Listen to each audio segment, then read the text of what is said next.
Assalamu alaikum and good evening, everybody. Uh, Thank you very much, Prime. Thank you very much, Ali Salman Saab and your entire team for holding such an event, a virtual meeting on budgetary proposals, which we're going to submit to FBR after deliberations and discussions and finalization, of course. तो इसमें थोड़ी सी जो मैंने working की थी वो अली सलमान साहब के साथ मैंने शेयर की और उन्होंने बड़ा मतलब इसको I am very much grateful to him कि उन्होंने इसको एक्नॉलेज किया और इन्होंने अपने मतलब प्राइम के प्लेटफॉर्म से इसको तो इसमें हम लोग जो बेसिकली कुछ प्रपोजल थे। मैं बेसिकली जैसे इसने बताया भी है, सैयद अली साहब ने बताया कि वाइस प्रेसिडेंट हूँ ज़रिए तरक्याती बैंक में। तो मेरा जो बेसिकली यहाँ पे पोर्टफोलियो है विद होल्डिंग टैक्सेस के हवाले से है। विद होल्डिंग टैक्सेस को मैं यहाँ पे लुक आफ्टर कर रहा हूँ। तो उसको बेसिकली उसका जो क्रिटिकल एनालिसिस है वो मेरे लिए कुछ ज़्यादा आसान भी है।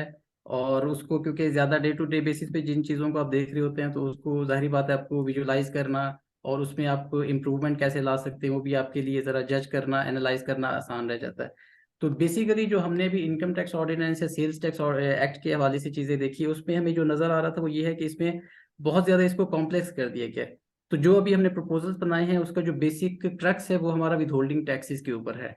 तो उसको मैं थोड़ा सा स्टेप बाय स्टेप चाहूंगा आप लोगों के साथ डिस्कस करना, शेयर करना। फिर उसके बाद एट द एंड जो भी होगा हम मजीद इसको इसमें जो वैल्यू एडिशन कर सके पार्टिसिपेंट्स की तरफ से जो भी इंशाल्लाह इनपुट आएगी उसको भी कंसिडर करेंगे before finalising it and for onward submission to FPR. तो इसमें सबसे पहले तो हमारा जो विद होल्डिंग टैक्सेस है, बेसिकली विद होल्डिंग टैक्स होता है क्या, वो तो सबको पता ही है कि जब आप किसी को पेमेंट करते हैं तो उसमें से आपने जो tax as per prescribe rates होते हैं लॉ के अंदर उनको आप लोगों ने जो है वो डिडक्ट कर लेना होता है टैक्स की अमाउंट को, और बाकी की जो पेमेंट है आपने अपने सप्लायर वेंडर जो भी सर्विस प्रोवाइडर है उसको दे देनी होती है। तो जो टैक्स आपने विद होल्ड किया होता है, डिडक्ट किया होता है, उसको आपने एफबीआर को जमा करा देना होता है। ये विद होल्डिंग टैक्सेस जो है ये बेसिकली आए थे कुछ अर्ली 90s में, मेरा ख्याल में जो इंट्रोड्यूस इन्होंने बेसिक किया था उस वक्त एफबीआर में। और बेसिक इनका पर्पस ये नहीं था कि ये कंटिन्यू रहेंगी और इनको इन्होंने कॉम्प्लेक्स करते जाना है। अभी डॉक्टर हफीज पाशा साहब की भी जो मतलब थी उसके अंदर एक उन्होंने बुक भी लिखी, growth and inequality in Pakistan. और उनके अपने सेल्फ स्पोकन वर्ड्स भी हैं कि जब हमने इसको इंट्रोड्यूस किया था तो उस वक्त हमने सिर्फ 3 कैटेगरीज की बनाई थी और हमारा मकसद ये था कि इसी को बस इसी डोमेन के अंदर ही हमने विद होल्डिंग को मतलब प्रमोट करना है, ब्रॉड करना है टैक्स बेस को, लेकिन इसको बहुत ज़्यादा इस तरह फैलाना नहीं और कॉम्प्लेक्स नहीं करना। बट हुआ क्या कि with the passage of time जो है वो चीज़ें कॉम्प्लेक्स ही होती जा रही है, बजाय इसके कि वो ईजीनेस की तरफ जाएं, ईज की तरफ जाएं, या उसको जो है वो थोड़ा सा जो है विद होल्डिंग एजेंट्स जो हैं वो इजीली सारा कैटर कर सकें इन रिक्वायरमेंट्स को, वो कॉम्प्लेक्सिटी की तरफ जाती जा रही हैं। तो उसको हम थोड़ा स्टेप बाय स्टेप डिस्कस करेंगे कि विद होल्डिंग एक तो रेट्स बहुत ज़्यादा इन्होंने रखे हुए, कैटेगरीज इतनी ज़्यादा हैं, मतलब इस वक्त तकरीबन जो है वो 68 कैटेगरीज जो हैं वो विद होल्डिंग टैक्सेस की आ रही हैं। और अगर जो एफपीआर ने खुद एक विद होल्डिंग टैक्स का चार्ट इंट्रोड्यूस किया हुआ है, अगर वो हम देखें तो वो तकरीबन हमारा कोई 50 पेजेस पे मुहित है वो चार्ट जो है ना। और उसको आप फिर देखना चाहें कि जी ये फिर इन्होंने कॉन्सेप्ट लेके आए फाइलर नॉन फाइलर का। उसमें ये था कि पहले तो सिर्फ होता था कि आप भले फाइलर हैं भले नॉन फाइलर, कॉन्सेप्ट भी नहीं था ना, बस हर बंदे जिसको आप पेमेंट कर रहे हैं इरिस्पेक्टिव ऑफ कि उसका स्टेटस क्या है आपने उसका टैक्स मिन्हा कर लेना एक स्टैंडर्ड रेट के ऊपर, फ्लैट रेट था। लेकिन फिर हुआ क्या कि वो कैटेगरीज उन्होंने उसको फाइलर नॉन फाइलर के अंदर भी कन्वर्ट कर लिया। फिर ये कि एक रेट पहले होता था कंपनी है नॉन कंपनी है उसका आपने टैक्स जो है वो डिडक्ट करना है।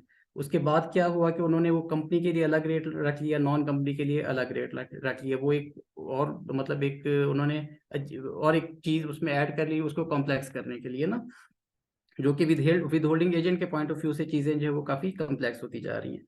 और इसके अलावा जो है फिर रिड्यूस्ड रेट्स का भी इन्होंने कॉन्सेप्ट दे दिया कि जी कुछ सर्विसेज हैं वो आपकी 3% पे आ रही हैं, कुछ सर्विसेज जो हैं आपकी 10% पे आ रही हैं, फिर कंपनीज अगर प्रोवाइड करेंगी तो वो 8% पे आ रही हैं। और इसी तरह सप्लाईज के अंदर भी उन्होंने कुछ कैटेगरीज जो है वो बढ़ाते गए कि आपकी एग्रीकल्चरल कोई प्रोडक्ट्स हैं, कोई इस तरह की वीट है, कॉटन सीड है, ऑयल है, एडिबल ऑयल है, अगर वो चीज़ आप सप्लाई कर रहे हैं तो रेट 1.5% है। नॉन कंपनी आपको मतलब दे रही है तो वो 4.5% है, और कंपनी आपको दे रही है तो 4%। वो बहुत ज़्यादा जो है मतलब ठीक ठाक उसको एक्सटेंसिव और बहुत ज़्यादा कॉम्प्लेक्स कर देंगे।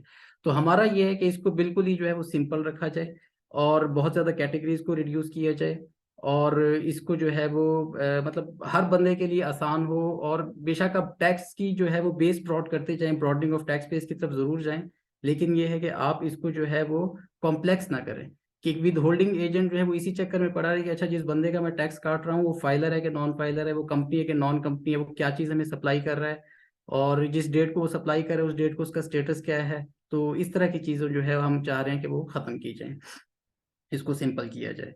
और फिर इन्होंने रिड्यूस रेट्स के अंदर भी ये किया हुआ है कि कुछ रिड्यूस रेट्स आपको दिए हैं वो बिल्कुल जो फर्स्ट शेड्यूल के बेसिकली प्रेस्क्राइब शेड्यूल है उसकी रेट्स के लिए, कुछ बिल्कुल उन्होंने स्ट्रेट उसके अंदर ही लिख दिया कि जी फलां फलां सर्विसेज सप्लाईज आपकी जो है वो इस रेट के ऊपर रिड्यूस रेट पे होंगी।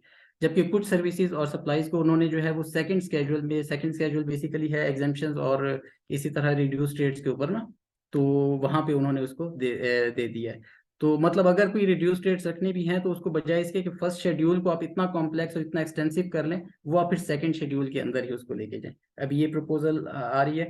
और एक इसमें बहुत ज्यादा जो मतलब एक अलार्मिंग चीज है, जिसको मैं तो बहुत ज्यादा एक खतरनाक चीज भी कहूंगा, कि इन्होंने एक चीज कही हुई है कि अगर आप ये जिस तरह सेक्शन अभी सामने भी आपके आ रहा है कि जो भी आप टैक्स की पेमेंट में से टैक्स डिडक्ट करेंगे, तो वो आप करेंगे इंक्लूसिव ऑफ सेल्स टैक्स, मतलब टोटल ग्रॉस अमाउंट। उसके ऊपर आपकी एफईडी लग रही है, आपका सेल्स टैक्स लग रहा है, वो सारा एड अप होगा, उसके बाद जो अमाउंट बनेगी वो टैक्सेबल अमाउंट होगी जिसमें से आपने टैक्स को डिडक्ट करना है। ये मैं समझता हूँ बहुत ज्यादा डबल टैक्सेशन बल्कि मल्टीपल टैक्सेशन की तरफ जा रहा है। अभी तो बल्कि एक और चीज मैंने ऑब्जर्व की है, सीवीटी जब से इन्होंने फाइनेंस एक्ट 2022 में लगाया है, तो अभी मैं एक होंडा की इनवाइस इत्तेफाकन मेरे उस दिन सामने आई, तो उसमें उन्होंने एक्स फैक्ट्री प्राइस के ऊपर पहले 5% जो है वो एफईडी चार्ज किया हुआ है, फिर ex factory price plus FED को करके उन्होंने 1% सीवीटी उसके ऊपर ऐड किया हुआ है, फिर इन तीनों चीजों को ऐड करके उन्होंने उसके ऊपर 17% जीएसटी लगाया हुआ है, और उसके बाद ये प्राइस बनी है, ये टोटल अमाउंट बनी है टैक्सेबल जिसके ऊपर आपने टैक्स विद होल्ड करना है। अब आप गाड़ी परचेज करते हैं, आप विद होल्डिंग एजेंट है, जैसे कंपनीज वगैरह बाय करती हैं, तो आपने जो टैक्स काटना है वो मतलब आप सिर्फ एक्स फैक्ट्री प्राइस के ऊपर नहीं टैक्स काट रहे, आप एफईडी पे भी टैक्स काट रहे हैं, आप सीवीटी पे भी टैक्स काट रहे हैं, आप जीएसटी पे भी टैक्स काट रहे हैं। ये मेरा ख्याल में बहुत, इसके लिए हम जो प्रपोजल देने जा रहे हैं वो ये है कि इंक्लूडिंग सेल्स टैक्स का वर्ड तो बिल्कुल खत्म कर दिया जाए, और इसमें जो है सिंपल बता दिया जाए कि जो भी आपकी अमाउंट पेबल है in respect of such supplies services और कॉन्ट्रैक्ट्स एक्सक्लूडिंग सेल्स टैक्स, इसको बिल्कुल ही खत्म कर दिया जाए, ताकि मतलब क्लियर कट हो जाए कि सेल्स टैक्स को आपने, और वैसे भी इसकी अकाउंटिंग ट्रीटमेंट देखें तो जो बेसिकली सेल्स टैक्स है that is not the income of the service provider और ऑफ द सप्लायर, वो एक वैल्यू एडिड टैक्स है जो कि वो कलेक्ट कर रहा है ऑन बिहाफ ऑफ एफपीआर, जो वो मतलब टैक्स लेगा सेल्स टैक्स की बात में, एफईडी की बात में उसने अपने पास नहीं रखना, वो आगे उसने पास ऑन कर देना है एजेंसी को, अथॉरिटी को, एफबीआर वगैरह को। तो मेरा ख्याल में ये तो बिल्कुल ही अनजस्टिफाइड है। ये हम एक प्रपोजल लेके जा रहे हैं प्राइम के प्लेटफॉर्म से कि इसको जो है मतलब सिंप्लिसिटी लाई जाए विद होल्डिंग टैक्स रेजिम के अंदर, और जो हमने बात की मतलब डबल टैक्सेशन मल्टीपल टैक्सेशन उसको भी बहुत ज़्यादा बिल्कुल भी ख़त्म किया जाए। और जो रिड्यूस्ड रेट है, अब बहुत ज़्यादा सर्विसेज 27 सर्विसेज अभी वो ऐसी हैं जो कि उसके ऊपर रिड्यूस्ड रेट ऑलरेडी वो लगा चुके हैं कि ये सर्विस अगर होटल सर्विसेज हैं तो उस पर आप जो है फ्लैट रेट 3% आपने लगाना है, अगर वो फाइलर है, अगर नॉन फाइलर है तो वो ऑटोमेटिकली डबल हो जाएगा। अनस साहब, by the way sorry to interrupt you, आप जब अपना पॉइंट चेंज करना चाहें तो you can just give a prompt to Taha, he will change the slide for you. तो अभी अगर आप सीक्वेंस में जा रहे हैं तो नहीं, यू कैन जस्ट जी जी, नो नो प्रॉब्लम अली भाई, ये सीक्वेंस ही चल रहा है, बिल्कुल सही है। ऑलराइट। हाँ जी, वो जो मैंने अभी आपको बात नजर की, आ रही है ना स्लाइड्स अपनी स्क्रीन पर? जी जी जी बिल्कुल, मुझे भी नजर आ रही है। ग्रेट, ग्रेट, ग्रेट, ठीक हो ग्रेट, गया, प्लीज कंटिन्यू। तो अच्छी बात है, बल्कि लोग इसको हाँ जी साथ साथ रीड भी करते जाएंगे। तो ये 27 सर्विसेज है बेसिकली, और ऐसी सर्विसेज हैं जो कि मतलब ठीक ठाक हाई फाई किस्म की सर्विसेज हैं, जिसमें कि ये वही इदारे हैं, वही सेक्टर्स हैं जो कि रेवेन्यू बहुत ज्यादा अर्न कर रहे हैं बेसिकली ना, जिस तरह इसमें ट्रांसपोर्ट सर्विसेज हैं, फ्रेट फॉरवर्ड सर्विसेज हैं, कुरियर सर्विसेज हैं, जिसमें आपकी बहुत बड़ी बड़ी कंपनीज आ जाती हैं, टीसीएस है, लिपर्स है, एमएनपी वगैरह हैं। इसी तरह आपके होटल सर्विसेज हैं, आपका कितना मतलब बड़ा सेक्टर है जिसके ऊपर आप रिड्यूस्ड रेट की जो है टैक्स विद होल्डिंग कर रहे हैं। तो आईटी सर्विसेज हैं इस वक्त बहुत बड़ा सेक्टर, इस पे कल भी हम काफ़ी बात करते रहे हैं माशाल्लाह मैरियट में। तो और भी बहुत ज्यादा इस तरह की सर्विसेज है। अगर आपने इतनी ज्यादा सर्विसेज और वो ज्यादातर सर्विसेज जो कि मतलब बहुत ज्यादा रेवेन्यू जिसमें से अर्न होता है जिन सेक्टर्स में से, उनको अगर आपने 3% पे रखा हुआ है, तो फिर बाकियों को के साथ आप डिस्क्रिमिनेशन आपने क्यों रखी हुई है? या तो बाकियों को भी 3% पे लेके आए, या फिर इन सर्विसेज को भी नॉर्मल सर्विसेज के अंदर ले जाकर करें। फिर इस तरह की जब आप कैटेगराइजेशन करते हैं तो उसमें एम्बिग्विटी बहुत आ जाती है। उसमें बहुत सी कंपनी फिर ये भी लूप होल ढूंढ रही होती है, अच्छा हम कोई ऐसी सर्विस का अपना मतलब नाम रख लें जो कि इसके अंदर फॉल कर जाए। मतलब सब्सटेंस और फॉर्म वाला जो हम फॉर्मूला अकाउंटिंग में इस्तेमाल करते हैं कि आप जो है क्या आपका क्या चीज प्रोवाइड कर रहे हैं, वो इतना मैटर नहीं करती जितना मैटर करती है कि आपका डॉक्यूमेंट जो है वो क्या आपको बता रहा है। क्योंकि जारी बात है आपकी सारी आगे जो असेसमेंट्स वगैरह होनी है, आपके ऑडिट्स होने हैं, आपके रिफंड्स वगैरह होने हैं, सारे वो डॉक्यूमेंटेशन की बेस के ऊपर होने हैं। तो वो फिर ऐसे लूप होल्स जो है उसकी वजह से आपका विद एफबीआर को भी रेवेन्यू का लॉस ज्यादा होता है। तो इस पे भी हम ये प्रपोजल लेके जा रहे हैं कि या तो इन सर्विसेज को आप नॉर्मल सर्विसेज में लेके आए, या फिर बाकी सर्विसेज को जो है उनको भी 3% के ऊपर लेकर आए। एक और बहुत इंपॉर्टेंट चीज जिसपे हमारी पहले डिस्कशन भी होती थी अली प्रिलिमिनरी। साहब, could you please repeat that point? आपकी थोड़ी सी आवाज बीच में ब्रेक की है। Could you just repeat the last 20 seconds of your talk? Okay okay, ठीक है। मैं ये कह रहा था कि ये जितनी भी सर्विसेज हैं जिसको इन्होंने रिड्यूस रेट किया हुआ है, 27 सर्विसेज, इसकी पूरी लिस्ट अवेलेबल है। तो ये वो सर्विसेज हैं जो कि बहुत ज्यादा रेवेन्यू अर्न करती हैं, बहुत ज्यादा इनकम अर्न करती हैं। ये वाले सेक्टर्स आप होटलिंग देख लें, कोरियर सर्विसेज देख लें, ट्रांसपोर्ट सर्विसेज देख लें, बहुत बड़ा एक मैग्नीट्यूड इनका रेवेन्यू का इन सर्विसेज से आता है।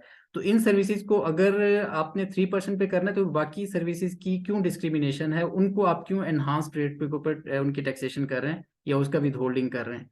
तो हमारा प्रपोजल ये है कि या तो इन सर्विसेज को भी नॉर्मल सर्विसेज ट्रीट किया जाए, या फिर ये कि बाकी जितनी भी सर्विसेज है उनको भी इसके अंदर लाया जाए, इस कैटेगरी में इंक्लूड किया जाए कि 3% सबकी डिडक्शन हो, मतलब एक फ्लैट रेट हो। हमारा जो बेसिक पर्पस है, बेसिक पॉइंट है कि सिंप्लिसिटी हो, फ्लैट रेट हो जिसके ऊपर सबकी विद होल्डिंग हो रही हो।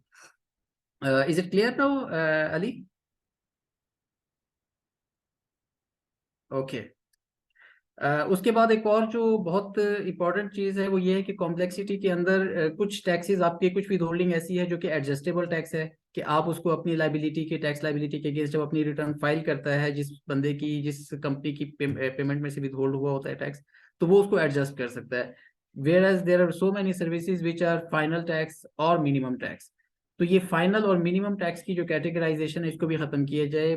इस लो रेट के ऊपर आप लेके आ जाएं, लेकिन फ्लैट रेट हो, जिस तरह वो इनकी हुज़ैमा बुखारी और डॉक्टर इकराम ने बुक भी लिखी है, towards flat low rate broad and predictable taxes.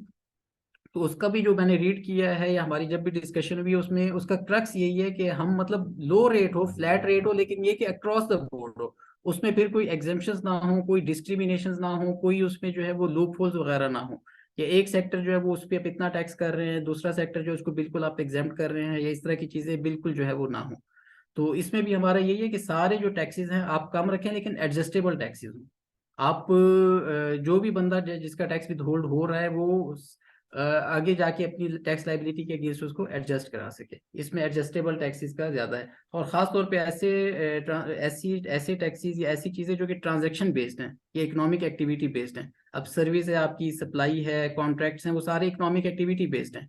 जो इन्वेस्टमेंट बेस्ड हैं, जिस तरह प्रॉफिट ऑन डेट है, आपने बैंक में पैसा रखा हुआ है, आप उसमें से आपको प्रॉफिट आ रहा है, प्रॉफिट पे टैक्स काट रहा है, वो ठीक है, भले उसको आप मिनिमम टैक्स रखें, फिक्स टैक्स में लेके जाएं, वो उस पर that doesn't matter at all, क्योंकि वो इन्वेस्टमेंट बेस्ड है। इसी तरह कैपिटल गेन्स है, एक आपका इन्वेस्टमेंट बेस्ड है। लेकिन जो आपकी ट्रांजैक्शन बेस्ड है, ये इकोनॉमिक एक्टिविटी बेस्ड जो टैक्सेस हैं, उनको तो लाजमी तौर पे आप एडजस्टेबल रखें। ये हमारा प्रपोजल हम एक लेकर जा रहे हैं। और एक और चीज के बेसिकली जब इन्होंने विद होल्डिंग टैक्स का फाइलर किया था कि ये नॉन फाइलर्स का टैक्स ज्यादा काटें, फाइलर्स का टैक्स कम काटें, तो इसका बेसिक पर्पस ये था कि जब आप इस तरह की मतलब डेटा उनके पास आ जाएगा एफपीआर के पास, तो बजाय इसके कि वो नॉन फाइलर रहेगा, उसको फाइलर करवाएंगे। मतलब by by any means, in any case उन्होंने फाइलर होना ही होना है। लेकिन ये कि गवर्नमेंट ने जब देखा है कि जनाब रेवेन्यू हमें इतना आ रहा है नॉन फाइलर से, तो वो उन बेसिक जो चीज़ थी, बेसिक उनको ऑब्जेक्टिव था कि हमने उनको टैप करना है, उसके बाद उनको ब्रॉडनिंग ऑफ टैक्स बेस करनी है, वो सारा खत्म हो गया। और हम किस चीज़ के ऊपर आ गए कि हमने नॉन फाइलर से ही सारा रेवेन्यू इकट्ठा करना शुरू कर दिया। तो अब ये है कि या तो फिर नॉन फाइलर्स के ऊपर भी टैक्स ठीक है, फिर फ्लैट आप लगाएं, नॉन फाइलर्स के ऊपर भी आप टैक्स उसी रेट के ऊपर लगाएं, अगर आपने उस दूसरी एक्टिविटी की तरफ नहीं जाना। और मेरे ख्याल में अब तक आपके पास काफ़ी डेटा एफबीआर के पास इकट्ठा हो चुका होगा इसका। ये अब तो तकरीबन मेरे ख्याल 10 एक साल हो गए हैं इस चीज़ को चले हुए कि ये फाइलर है नॉन फाइलर है। इसका नाम अब थोड़ा उन्होंने चेंज कर दिया, फाइलर नॉन फाइलर के कॉन्सेप्ट को एटीएल के साथ लिंक कर दिया कि एक्टिव टैक्स पेयर्स लिस्ट पे जिसका नाम आएगा उसका ये टैक्स कटेगा, और जिसका नाम एक्टिव टैक्स पेयर लिस्ट पे नहीं होगा उसका ये टैक्स कटेगा। मतलब फाइलर नॉन फाइलर की उन्होंने डेफिनेशन ही उड़ा दी है। तो अच्छा जी, उसके बाद एक ये है कि रेंट ऑफ इमूवेबल प्रॉपर्टी जो है उसके ऊपर भी टैक्सेशन बड़ी अजीब सी है कि उसमें उन्होंने इंडिविजुअल्स जो है उसको उसका रेट और रखा हुआ है कि मतलब हम देखिए बेसिकली जब टैक्स काट रहे हैं तो हम कंसीडर करेंगे कि प्रॉपर्टी के ऊपर टैक्स काट रहा है। मैंने एक प्रॉपर्टी रेंट पे ली हुई है, मैं एक बिजनेसमैन हूँ, बिजनेस कर रहा हूँ, तो मैंने जब रेंट पे करना है तो उस बिल्डिंग का रेंट पे करना है, ना कि मैंने उस बंदे का रेंट पे करना है। तो इसमें डिस्क्रिमिनेशन क्यों है कि जी कंपनी का फ्लैट रेट 15% कटेगा और इंडिविजुअल का या एओपी का जो रेट है वो उसकी मुख्तलिफ फिर स्लैब्स बनी हुई है, फिर उसमें कुछ थोड़ी सी थ्रेशोल्ड भी उन्होंने रखी है कि 300,000 तक जब होगा तो वो एग्जाम्प्ट हो जाएगा, उससे ऊपर जब जाएगा तो उसके ऊपर फिर उन्होंने मुख्तलिफ स्लैब्स वगैरह रखी हुई हैं। तो मेरे ख्याल में इसको बिल्कुल रिस्पेक्टिव ऑफ कि who is the land, who is the building owner, company है या कोई नॉन कॉर्पोरेट एंटिटी है, उसके ऊपर रेट जो है वो सेम अप्लाई होना चाहिए। मतलब आपको आपको फिर उस सिमिलरली उसी तरह देखना कि जी अच्छा मैं जिस चीज़ का जिस बिल्डिंग का रेंट पे कर रहा हूँ वो कौन ओन कर रहा है, वो इंडिविजुअल ओन कर रहा है या कंपनी ओन कर रही है। तो उस चीज को वो दोबारा विद होल्डिंग एजेंट के लिए एक और चीज में, तो उसको बजाय इसके कि अब हम लोग बेसिकली देखें सिंप्लिसिटी विद होल्डिंग टैक्सेस की क्यों कह रहे हैं कि विद होल्डिंग टैक्स जो है वो आप एज एन एजेंट काम कर रहे हैं ऑन बिहाफ ऑफ एफबीआर। तो एफपीआर जो है वो तो आपको मतलब इसी तरह स्क्वीज करता जा रहा है, विद होल्डिंग एजेंट्स के थ्रू ही सारा पैसा निकलवाता जा रहा है ना, उसने खुद क्या एफर्ट्स करनी है। अभी एक और एनालिसिस भी इंशाल्लाह विद होल्डिंग के ऊपर हम लोग लेके आ रहे हैं कि उसमें बिल्कुल क्लियर कट हो जाएगा कि विद होल्ड एफपीआर खुद कितना कलेक्ट कर रहा है, वो इंटायरली लोग कितना टैक्स मतलब पे कर रहे हैं एफबीआर को, और लोग जो एजेंट्स है वो कितना अर्न करके दे रहे हैं। और उसमें तकरीबन 10 to 11% जो है वो वॉलंटरी पेमेंट्स हैं, और उसके अलावा जो है बाकी का जो है वो withholding agent with holding और इनडायरेक्ट टैक्सेस के थ्रू आ रहा है। तो मेरे ख्याल में इस चीज़ को थोड़ा सा देखना हमें चाहिए कि हम लोग अब बिजनेस करें, विद होल्डिंग एजेंट अपना बिजनेस करें, या कि वो इन चक्रों में पड़ा रहे कि हमने एफबीआर को इतना करके देना है, फिर आपने टैक्स जमा करवाया, उसके बाद उसके आपने रिपोर्टिंग करनी है, उसके बाद उसके ऑडिट्स करवाने हैं, और इतने मतलब मसाइल से आपने गुजरना है। तो इस पे हम आगे जाके उस सेक्शंस के हवाले से जब बात करेंगे तो अभी इसमें देखेंगे कि विद होल्डिंग एजेंट्स को हम क्या इंसेंटिव वगैरह आगे दिलवा सकते हैं। तो simplicity of with holding taxes के हवाले से हमारी जो है ये प्रपोजल्स इंशाल्लाह जो अभी तक मेरी तरफ से जो फाइनल हुई हैं वो तो ये हैं। उसके बाद हम फर्दर जो डिस्कशन करेंगे at the end of the session उसमें फिर देख लेंगे कि जो इनपुट्स वगैरह होंगी पार्टिसिपेंट्स की भी और ऑर्गेनाइजर्स की भी, प्राइम इटसेल्फ क्या उस पर हमें इनटेक उसकी आती है, तो वो फिर हम उसको जो है आगे इनकॉर्पोरेट करके एफपीआर को दे रहे होंगे। विद होल्डिंग के अलावा अब हम चार्जेबिलिटी के हवाले से आ जाते हैं कि टैक्स जहाँ पे चार्ज हो रहा है, जो टैक्स पेयर इट सेल्फ जो है वो अब उसने टैक्स पे करना है। सबसे पहले तो सेक्शन 4 भी इन्होंने डाला था, तो वही फाइनेंस एक्ट 2015 में, और उन्होंने कहा था जी for rehabilitation of temporary displaced person TDPs. अब मेरे ख्याल में इतना अर्सा गुजरने के बाद 8 साल तकरीबन हो गए हैं, और अभी तक वो टैक्स उसी तरह लग रहा है 4% के हिसाब से, मतलब हर कंपनी दे रही है। तो मेरे ख्याल में इसको तो बिल्कुल ही ख़त्म होना चाहिए।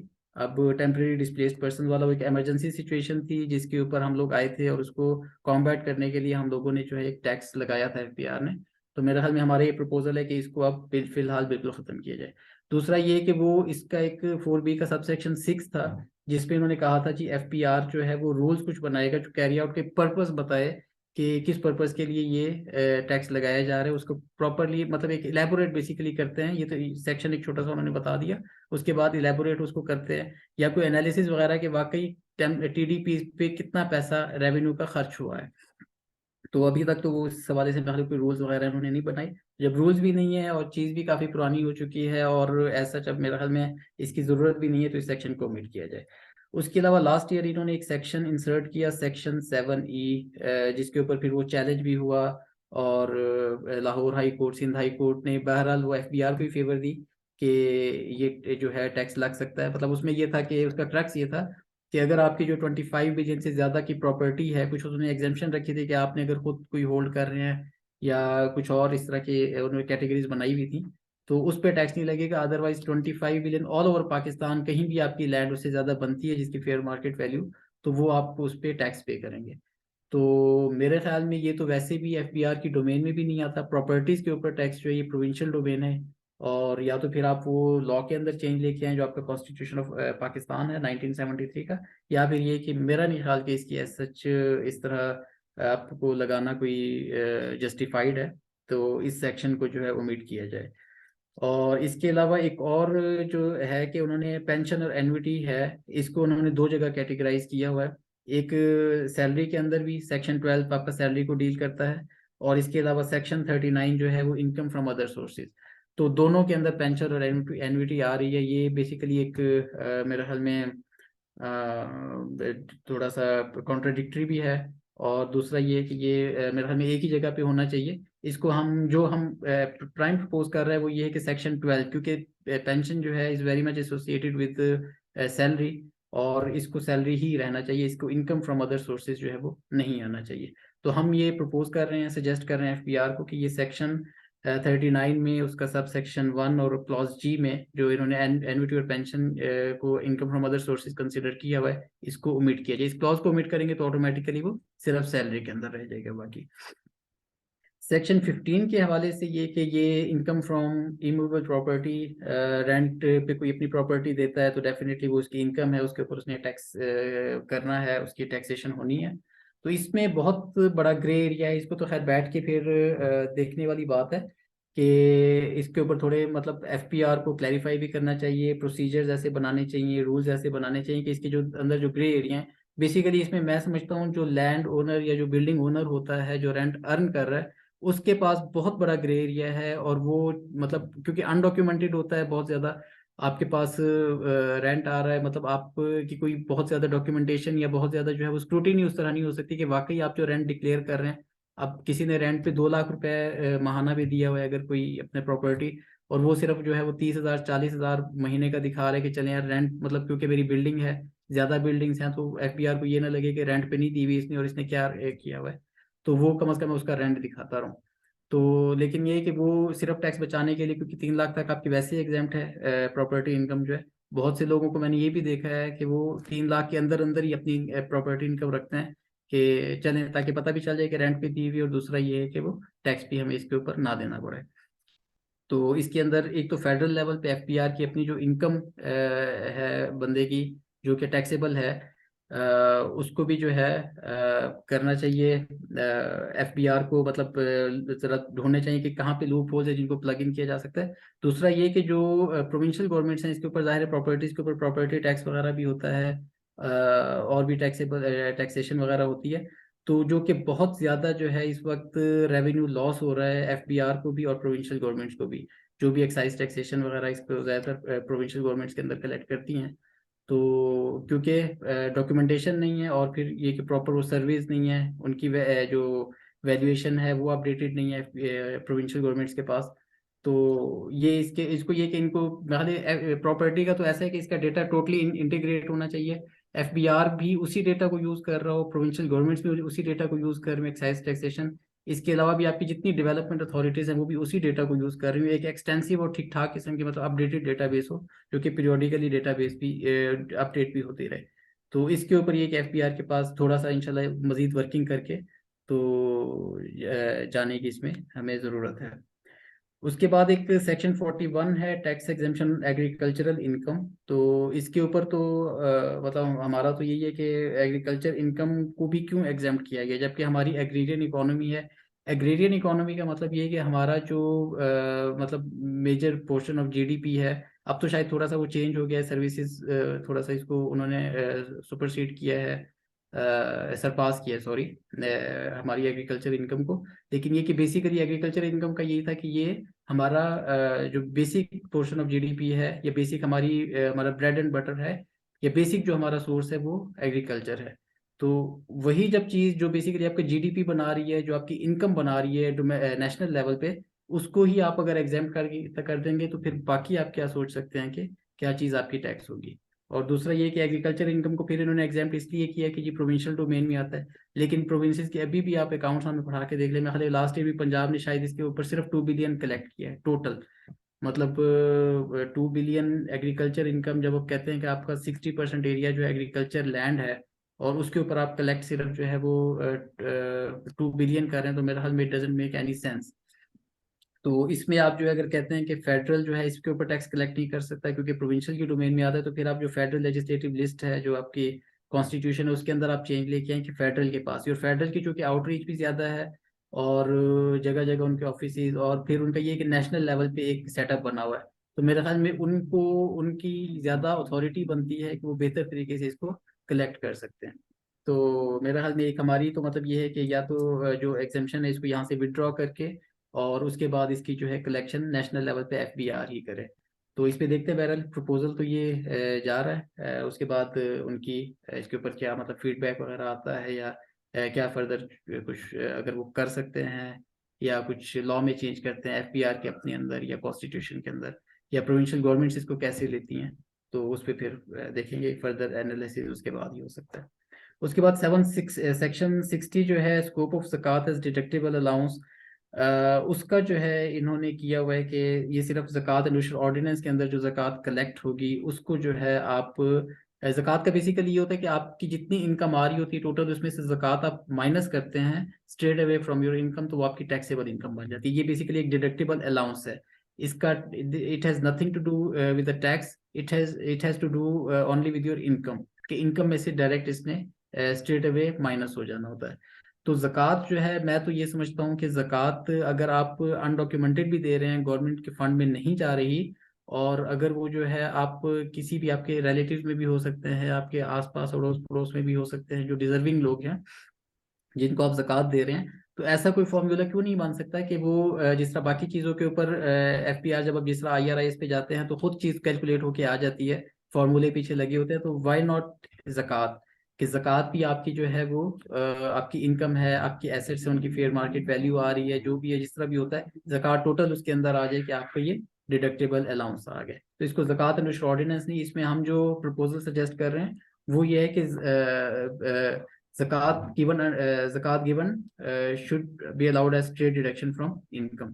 वो ज़कात एंड ऑर्डिनेंस का हवाले, क्योंकि उसमें तो फिर वो सेंट्रल ज़कात फंड आ जाता है, फिर और चीज़ें उसके अंदर आ जाती हैं जो कि फॉर्मेलिटीज जब तक आपके पास नहीं होंगी, या फिर आप किसी ऐसे इदारे को देते हैं जो कि ज़कात के अंदर या फिर अंडर इनकम टैक्स ऑर्डिनेंस जो रजिस्टर्ड होता है बाकायदा कि ज़कात एलिजिबल है उस इदारे में, और उसकी फिर अगर आपको आपके पास रिसीट्स वगैरह होती हैं तो उसके ऊपर टैक्स ये आपको अलाउंस मिल सकता है, डिडक्टेबल अलाउंस। तो हमारा जो प्रपोजल है वो ये है कि ज़कात जो है वो टोटल उसके अंदर आ जानी चाहिए। अच्छा, उसके बाद एक सेक्शन इन्होंने डाला था 227B, ये थोड़ा सा मैं बताता चलूँ। सेक्शन 227A, 227B और 227BA जो हैं ये डील करते हैं आपके कुछ रिवार्ड्स के साथ ना, और इस पे 227A जो है वो तो है कि जो इनकी टैक्स अथॉरिटीज़ के अपने एम्प्लॉयज़ हैं, ऑफिसर्स वगैरह हैं जो स्क्रूटिनी करते हैं, ऑडिट करते हैं, और जाहिर है इस तरह की केसेस वो और टैक्स की एक थोड़ी सी मतलब कुछ अमाउंट जो है वो करते हैं कि जी टैक्स डिमांड्स वगैरह बेसिकली निकालते हैं, तो उस टैक्स डिमांड की बेस पे उनकी उस एफर्ट की बेस के ऊपर उनको इंसेंटिव्स दिए जाते हैं। सेक्शन 227B इन्होंने डाला था कि विसल ब्लोअर जो है उसको भी कुछ इंसेंटिव्स या कुछ रिवार्ड्स वगैरह दिए जा सकते हैं। तो इसमें जो है बेसिकली ये था एक इसमें चीज़ इन्होंने रखी हुई है कि उस विसल ब्लोअर का जो अवार्ड है रिवार्ड है वो रिजेक्ट हो जाएगा अगर बोर्ड जो है उसके पास ऑलरेडी, इसमें एक क्लॉज भी थी, the board already had the information, कि बोर्ड के पास ऑलरेडी इंफॉर्मेशन थी जो विसल ब्लोअर ने दिया है उसकी उस इंफॉर्मेशन की कोई वैल्यू नहीं है क्योंकि बोर्ड के पास ऑलरेडी वो इंफॉर्मेशन थी। तो हम चाह रहे हैं कि इस क्लॉज को निकाल दिया जाए। उसकी वजह ये है कि विसल ब्लोअर जब आपको कोई इन्फॉर्मेशन दे रहा है तो उसकी तो नॉलेज में नहीं है कि बोर्ड जो है उसके पास ऑलरेडी ये इन्फॉर्मेशन है कि नहीं है। दूसरा ये कि ये तो बोर्ड के पास एक स्ट्रेट अवे एक चीज़ आ गई है कि वो किसी भी जो रिवार्ड है अगर वो कोई क्लेम करना चाहता है विसल ब्लोअर तो फौरन उसको रिजेक्ट कर दे on the basis of this कि हमारे पास तो पहले से इन्फॉर्मेशन थी। बाकी चीज़ ठीक है ना, कोई पब्लिक डॉक्यूमेंट है आपको भी पता चल रहा है, मतलब अथॉरिटी के पास भी इंफॉर्मेशन है, विसल ब्लोअर के पास भी इंफॉर्मेशन है, कोई ऐसी चीज़ है जिसका कि एविडेंस नहीं है, चलिए ठीक है वो चीज़ आप उसका रिजेक्ट कर सकते हैं आप रिवार्ड वगैरह। लेकिन ये जो चीज़ है कि सिर्फ आपने बोर्ड के ऊपर डाल दिया है कि बोर्ड के पास क्योंकि ऑलरेडी इन्फॉर्मेशन अवेलेबल थी इस वजह से हम इसका रिवार्ड जो है वो ये रिजेक्ट कर रहे हैं, तो मेरे ख्याल it doesn't make any sense. इस क्लॉज को हम चाह रहे हैं कि रिमूव कर दीजिए, प्रपोजल हमारी ये कि ओमिट ही कर दिया जाए। अच्छा, उसके बाद एक टैक्स पेयर्स ऑनर कार्ड इन्होंने सेक्शन 181B जो है वो इंसर्ट किया था 2012 में। मेरे ख्याल में अभी तक तो कोई ऐसा चीज़ नहीं है, कोई ऑनर कार्ड वगैरह या कोई ऐसी चीज़ कि आप कहीं भी जा रहे हैं आपको पता चले कि अच्छा आप तो टैक्स पेयर कार्ड होल्डर हैं, या आप टैक्स पेयर हैं, या आप एक्टिव टैक्स पेयर हैं, तो आपको इस चीज़ का ये बेनिफिट दे रहे हैं। या कहीं भी आपको कोई किसी चीज़ में कोई डिस्काउंट मिल रहा है, किसी चीज़ में कोई कोई आपको फैसिलिटेट किया जा रहा है, कहीं पे आपको एक्स्ट्रा एकोमोडेट किया जा रहा है, तो इस चीज को इसका इन्होंने फिर उस वक्त लॉ में था कि जिसके ऊपर कोई स्कीम बनाई जाएगी, लेकिन अभी तक कोई स्कीम भी नहीं आई। तो इसके ऊपर इनको हम प्रपोजल दे रहे हैं कि इसके ऊपर जो स्कीम है उसको बनाया जाए। और ताकि ऑनर की बात होती है ना, मैं अगर टैक्स पेयर हूँ तो मुझे जो है मेरा जो मेरे पास कार्ड पड़ा है टैक्स पेयर ऑनर कार्ड, वो मेरे लिए मतलब एक मेरे पता होना चाहिए कि इस कार्ड की बेस पे मुझे कितना ऑनर मिल रहा है और कितना मुझे रिवार्ड्स मिल रहे हैं, कोई चीज़ मुझे क्या प्रिविलेज मिल रही है या क्या लिवरेज मिल रही है। तो अभी तक ऐसी सच कोई चीज़ नहीं है। तो इसके थ्रू इस मतलब हम प्रपोजल एक दे रहे हैं कि प्रॉपर एक स्कीम बनाई जाए। जिस तरह इन्होंने रूल्स निकाले रिवार्ड के भी लास्ट ईयर इन्होंने 2021 में इनलैंड रेवेन्यू रिवार्ड रूल्स निकाले हैं, जिसमें इन्होंने वो जो असेसिंग ऑफिसर्स हैं, टैक्स एफपीआर के अपने एम्प्लॉयज हैं उनके लिए भी, प्लस विसल ब्लोअर का भी उसमें उन्होंने जिक्र किया हुआ है कि उनको रिवार्ड्स मिल सकते हैं। तो इस तरह टैक्स पेयर के अपने लिए भी कोई रिवार्ड रूल्स वगैरह स्कीम वगैरह निकाली जाए।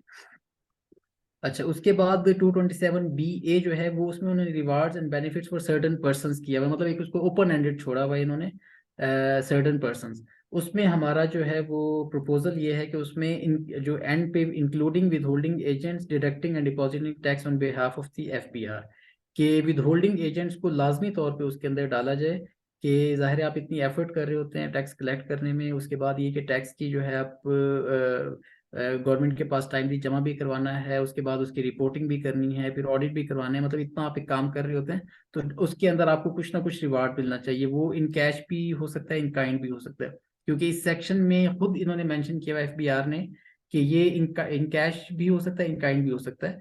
तो विद होल्डिंग एजेंट्स के लिए तो बेहतर मैं समझता हूँ कि ये है कि जितना टैक्स वो जमा करवा रहा है उसका कुछ परसेंटेज जो है वो विद होल्डिंग एजेंट को रीइम्बर्स हो जानी चाहिए, मतलब थोड़ा उसकी कॉस्ट ऑफ डूइंग बिजनेस जो है उसको भी थोड़ा कंपेंसेशन वगैरह मिल सकती है अगर इसमें रिवार्ड्स वगैरह विद होल्डिंग एजेंट्स को मिल जाते हैं। तो ये हम प्रपोजल लेके जा रहे हैं कि इस सेक्शन में जो है वो इंक्लूडिंग विद होल्डिंग एजेंट्स को लाजमी मेंशन किया जाए, और उसके बाद इसके आगे जो रूल्स हैं उसके ऊपर भी हम जाके आगे डिस्कस करते हैं कि क्या वो इंसेंटिव्स हो सकते हैं। इसके अलावा एक सेक्शन 236C है, मतलब आप सबकी नॉलेज में ही होगा कि ये हमारा सेल और ट्रांसफर ऑफ इमूवेबल प्रॉपर्टी जो है ये उसके साथ ही सेक्शन डील करता है। तो अभी मतलब पिछले एक साल से तकरीबन हम सबकी नॉलेज में ये है कि इस सेक्टर जो रियल एस्टेट का सेक्टर है वो बहुत ज़्यादा मतलब स्लम्प पे आया हुआ है, उसमें ना बहुत ज़्यादा डाउनफॉल का शिकार हुआ है। तो उसकी जो बहुत बड़ी दो वजूहत थी वो ये थी कि एक तो फेयर मार्केट वैल्यू जब इन्होंने रिवाइज की एफपीआर ने, और दूसरा ये था कि टैक्सेशन इन्होंने बहुत बढ़ा दी। पिछले साल इन्होंने जो है वो पहले बहुत मतलब एक नॉमिनल सी होती थी कि 1% फाइलर ने देना है, 2% नॉन फाइलर ने देना है टैक्स इसके ऊपर। अब ये हुआ है कि वो 2% फाइलर का कर दिया, और जो नॉन फाइलर है उसका टैक्स इन्होंने 7% कर दिया, 250% उसके अंदर उन्होंने इंक्रीज कर लिया। तो उसके अलावा जो है वो टैक्स बेचने जो प्रॉपर्टी आप बेच रहे हैं वो उसकी वो टाइम लिमिट भी खत्म कर दी। पहले था कि 4 साल के बाद अगर आप बेचते हैं तो उसके ऊपर एडवांस टैक्स नहीं होगा। तो हमारा प्रपोजल ये है कि उसको दोबारा रीइंस्टेट किया जाए, जो टाइम लिमिट थी उसको, चले भले 4 साल नहीं तो 5 साल 6 साल कहीं ना कहीं उसको जाके लिमिटाइज करें। मतलब ये नहीं कि 20 साल बाद भी आपकी प्रॉपर्टी बेच रहे हैं तो आपको एडवांस टैक्स उसके ऊपर देना पड़ रहा है। ठीक है, आप कैपिटल गेन आपका जो बन रहा होता है आप वो दे रहे होते हैं, लेकिन ये कि एडवांस टैक्स जो है वो इसके ऊपर लिमिट जो है वो टाइम लिमिट दोबारा जो है वो रखी जाए। 4 साल 5 साल, 5 साल का हम वैसे प्रपोजल दे देंगे।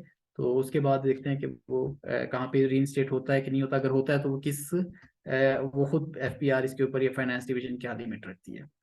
अच्छा, उसके बाद हम आ जाते हैं सेकंड स्केड्यूल में। इन्होंने कुछ टैक्स एग्जेम्पशंस के हवाले से बात की। फर्स्ट स्केड्यूल हमारा ज़्यादा विद होल्डिंग के अंदर कवर हो गया है।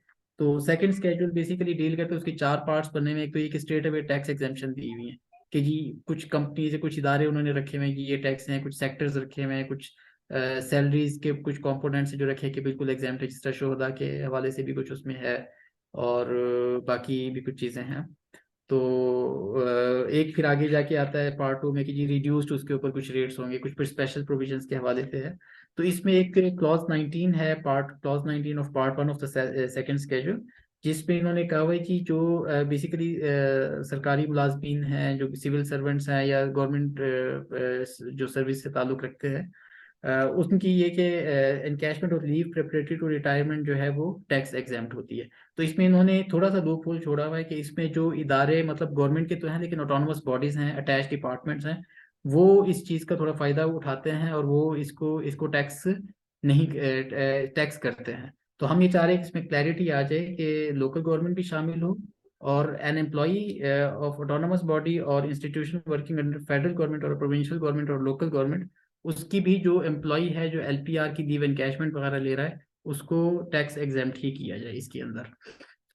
तो ये एक इसके अंदर प्रपोजल है कि इसको मतलब या तो फिर उनकी भी खत्म करें या फिर ये कि जो उनके अटैच डिपार्टमेंट्स हैं, जो ऑटोनमस बॉडीज हैं, उनकी भी कोई एम्प्लॉय की लीव प्रिपरेटरी टू रिटायरमेंट की इनकैशमेंट है तो उसको टैक्स एग्जेम्प्ट किया जाए। तो मतलब जो भी हो, डिस्क्रिमिनेशन ना हो, स्ट्रेट अवे जो भी ट्रीटमेंट हो वो भले वो government employ, direct government employ किसी मिनिस्ट्री किसी डिपार्टमेंट में काम कर रहा है या किसी अटैच्ड ऑटोनमस बॉडी के अंदर काम कर रहा है, उन सबको ये फैसिलिटी एक एट पार मतलब रखा जाए। इसके बाद एक क्लॉज 53A है जिसमें उन्होंने कहा हुआ कि exemption on free of cost facilities to be taxable.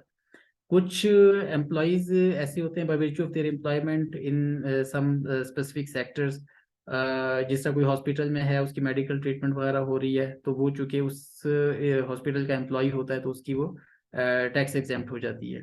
इसी तरह कुछ होटल्स वगैरह में काम कर रहे होते हैं तो उनको सब्सिडाइज्ड फूड वगैरह मिल रही होती है और वो प्रोवाइड हो रही होती है, होटल अपने एम्प्लॉयज़ को कर रहा होता है, वो टैक्स एग्जेम्प्ट हो जाती है।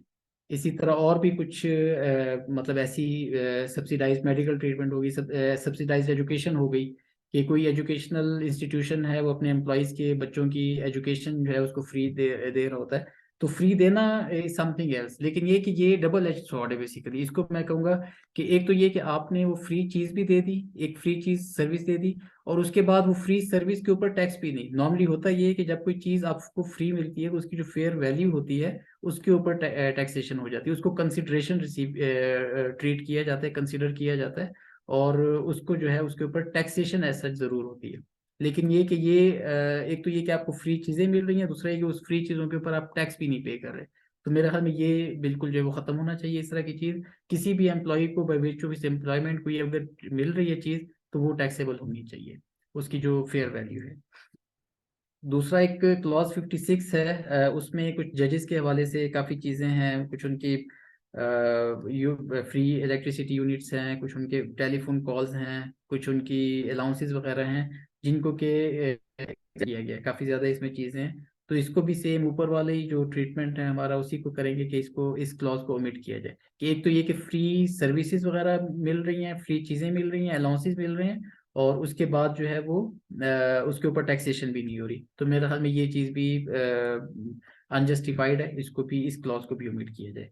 उसके बाद एक आता है जी clause 27 of part 2 of second schedule. उसमें ये है कि जो आपको सिविल सर्वेंट्स हैं BS 20 और से BS 22 तक, ग्रेड 20 से ग्रेड 22 के ऑफिसर्स हैं, उनको अगर compulsory monetisation of transport facility मिल रही है तो वो भी जो है उसकी जो इन्होंने टैक्सेशन की हुई है 5% पे की हुई है। मतलब उनकी सैलरी भले जितनी हो उसके ऊपर अगर एक्चुअल वो सैलरी के अंदर ऐड किया जाता तो वो हो सकता है 20% उस पर टैक्स होता, लेकिन चूंकि इन्होंने इसको सेपरेट ब्लॉक ऑफ इनकम रखा हुआ है और उसके ऊपर उसका जो है वो टैक्सेशन 5% रखी हुई है, तो ये मेरे ख्याल में अनजस्टिफाइड है। इस क्लॉज को खत्म किया जाए, उसकी जो वो चीज़ है वो नॉर्मल इनकम के अंदर ही ट्रीट की जाए।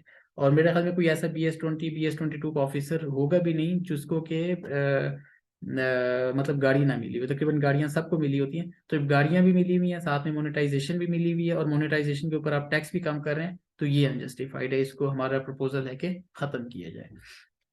इसके अलावा tax exemption to tribal areas जो है, इन्होंने भी 30 जून 2023 को ख़त्म हो जानी है, 5 साल को उसके ऊपर टैक्स एग्जेम्पशन था।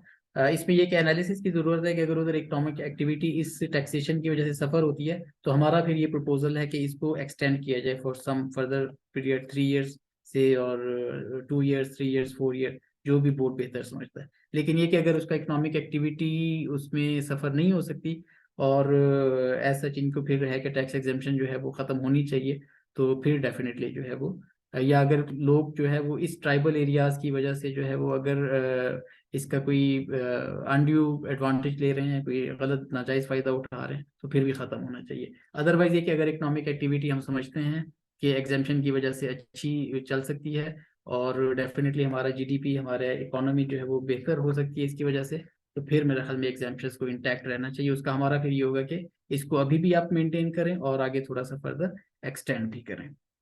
उसके अलावा इनकम टैक्स रूल्स हैं 2002 के, जिसके अंदर के हमें थोड़ी सी अमेंडमेंट्स कुछ चीज़ हम प्रपोज कर रहे हैं।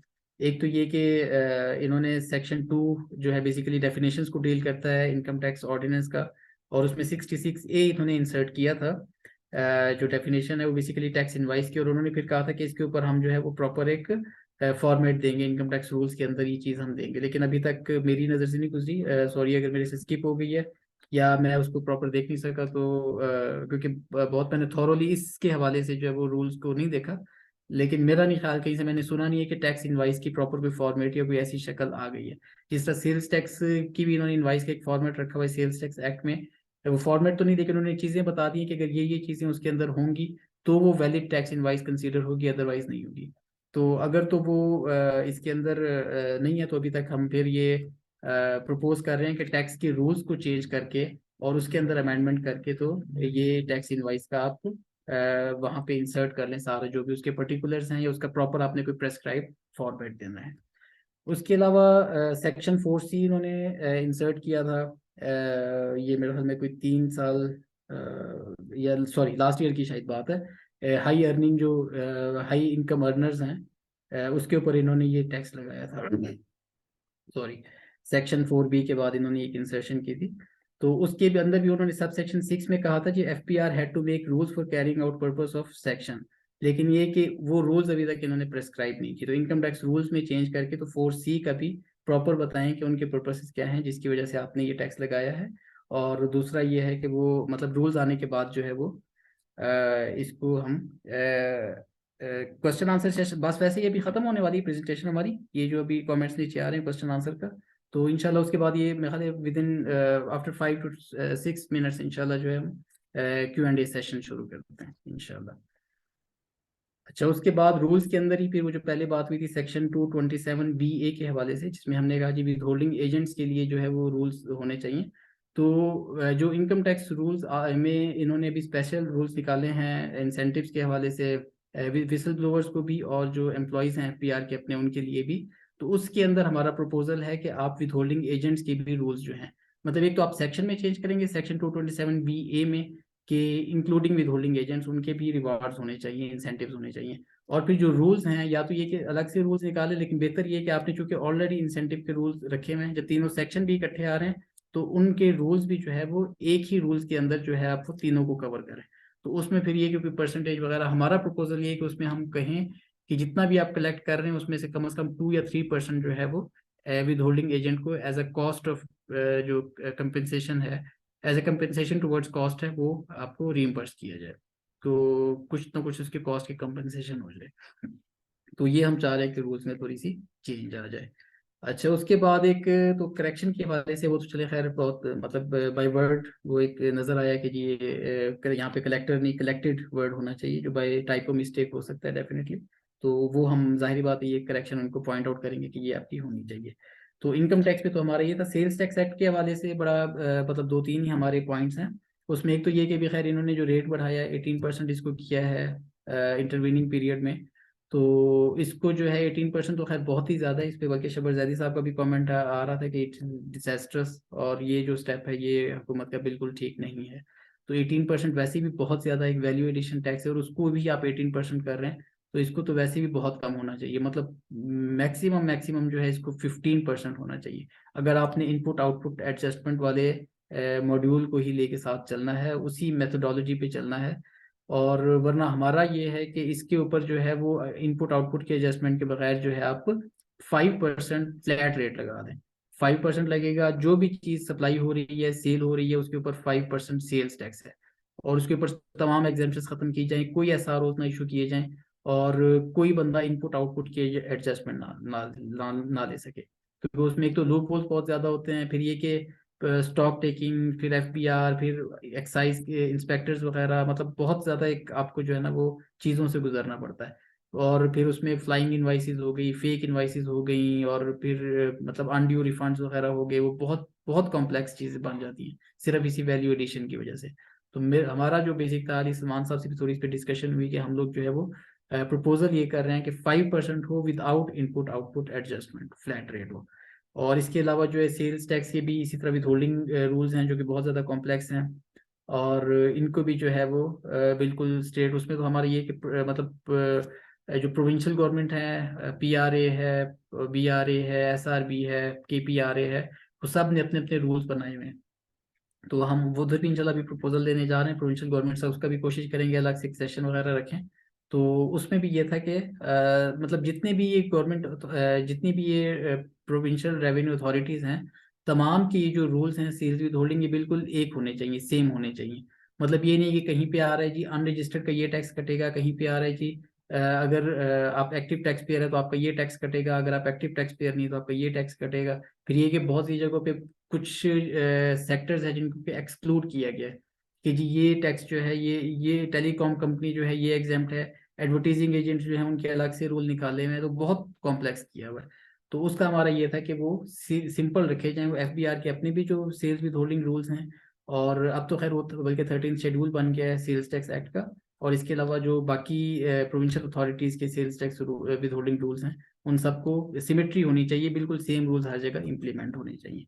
और एक ये है कि रेट ऑफ सेल्स टैक्स जो है वो बहुत ज़्यादा मतलब चेंज्ड भी है। एक तो प्रोविंशियल लेवल पे भी चेंज्ड है कि पंजाब में सेल्स टैक्स का कुछ रेट चल रहा है, सिंध में कुछ रेट चल रहा है, केपी में कुछ रेट चल रहा है, तो हर जगह यूनिफॉर्म होना चाहिए। और दूसरा ये कि एक ही अथॉरिटी के अंदर भी बहुत से रेट्स चल रहे हैं, कि कहीं पे आपका जो है वो कंसल्टेंट्स के ऊपर 5% रेट है, टेलीकॉम कंपनीज के ऊपर जो है वो 19.5% रेट है, कहीं पे आपका जो है 0% रेट है, और कहीं पे आप इनपुट एडजस्टमेंट ले सकते हैं, कहीं पे नहीं ले सकते। तो उस कॉम्प्लेक्सिटी को भी दूर किया जाए, मतलब सिंपल रखा जाए इस तमाम चीज़ों को। ये इनकम टैक्स के अंदर भी हमारा सिंप्लिसिटी भी बहुत फोकस है, और सेल्स टैक्स के अंदर भी सिंप्लिसिटी भी बहुत फोकस है।